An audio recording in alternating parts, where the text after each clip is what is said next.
Be easy.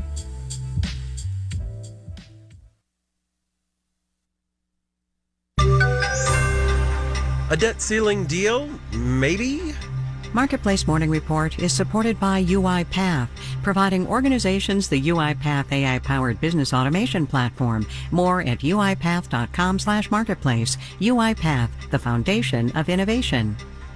From Marketplace, I'm Sabri Benishore in for David Brancaccio. We may soon have a deal to raise the debt ceiling. White House and Republican congressional negotiators are reportedly close to the finish line. Is that for real? Well, details of what that deal is likely to include and exclude are starting to leak out. Marketplace's Nova Safo has more. Negotiators appear to be nearing an agreement to raise the debt ceiling for a 2-year period that would carry the country well past the next presidential election and into the next Congress, when the power dynamics could be different. In exchange for a debt ceiling increase, the White House has reportedly agreed to a 2-year cap on non-defense discretionary spending that includes things like education and law enforcement. Republicans are said to have dropped demands to raise defense spending further than the White House has proposed. Among the final sticking points appear to be Republicans' insistence on new work requirements for recipients of certain federal assistance programs, such as food aid and Medicaid. The White House is said to be resisting that change. A deal could be announced as early as later today or this weekend, less than a week before the government could run out of money to pay all of its bills. I'm Nova Safo for Marketplace. Social media use by young people in the U.S. is nearly universal, and it may be harmful to them. That's according to an advisory out this week from the Surgeon General. The report says a third of teenagers are on social media, quote, nearly constantly.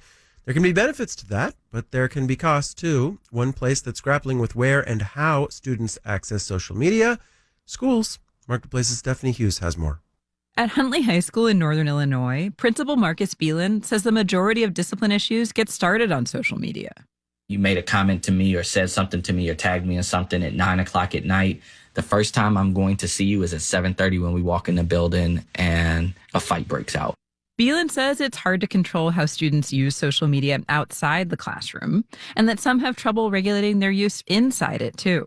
Like their phone physically has to be within arm's reach or on their person in order for them to feel some level of comfort.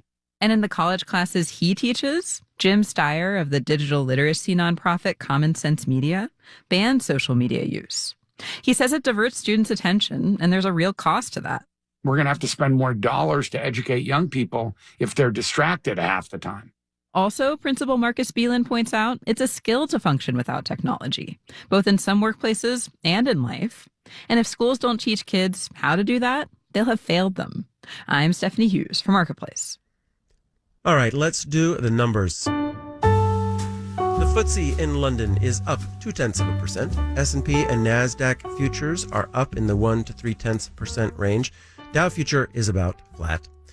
Yesterday, we pointed out the yield on the Treasury bills maturing around early June, when the U.S. government is predicted to run out of money, had reached sky-high yields around 7%, meaning investors saw them as higher risk.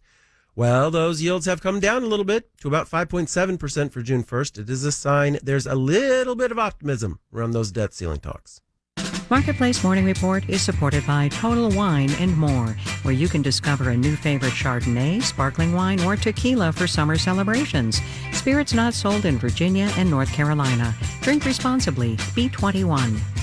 And by Charles Schwab. Schwab understands that wealth management is personal. That's why Schwab offers flexible, personalized financial planning crafted for their investors' individual goals. Learn more at schwab.com. Disney's live-action Little Mermaid opens today. It's expected to bring in more than $100 million at the box office this weekend. And while the movie is likely to make plenty of money for Disney, the real-life mermaid industry is likely to get a boost as well. Yes, there is a real-life mermaid industry. Marketplace's senior Washington correspondent and apparently certified mermaid, Kimberly Adams, has more on how one business in the industry is preparing. In Lincolnton, North Carolina, the staff at Finfolk Productions sew mermaid tails, long sleeves of thick swimsuit-like fabric with photorealistic scales and fins. So we've got our tiny Discovery fabric tails, which start off at $215. Abby Roberts started the business out of a garage with her twin sister, Bryn, a decade ago. Then our kind of signature fabric tails, as we call them, that have like the bigger flukes and stuff, those start at like a $3.95 price and go up from there if you want to add fins. Their tails became so popular, they both dropped out of college to make tails full time. Here's Bryn Decker. It doesn't sound like a real job, but I promise that it is. A job that's now a 7-figure business, housed in a renovated warehouse decorated with undersea landscape murals their dad painted. Abby says there's a waiting list 3 to 4 months long for the fabric tails. And then we have our silicone tails, which start at around $5,000. We actually haven't been taking orders for silicone tails for a couple of years while we just get caught up on our wait list. You heard that right. They have a years-long wait list for $5,000 mermaid tails, and they expect even more business once the movie's out. While I was visiting, the staff did a photo shoot for a new tail design, printed sea green scales with pink and blue accents inspired by the movie. There's a 1,000-gallon tank in the basement where a model flips and spins underwater, showing off the extra fins and embellishments on the tail and combing her hair with a fork, just like Ariel. Oh, cute. Cute, cute, cute. They even let me test out a tail, a darker, moodier palette. Oh, very cute. I can tell you, trying to do an elegant turn in a giant fish tank with a smile on your face, not easy, even with a cheering squad. Oh, yes, beautiful. No, she did not. Yes, she did. The Roberts sisters are preparing for even more people to try mermaiding after they see the movie. We're going to have to bring in more seamstresses for the summer and things like that. So we're really trying to get ahead of it.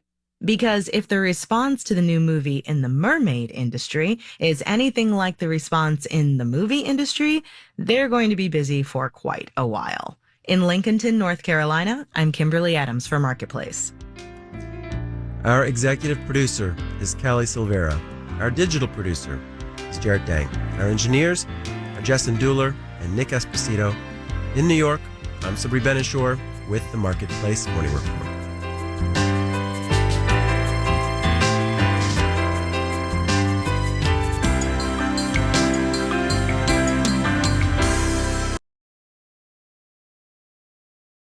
The WBEZ Reset newsletter is your morning pick-me-up.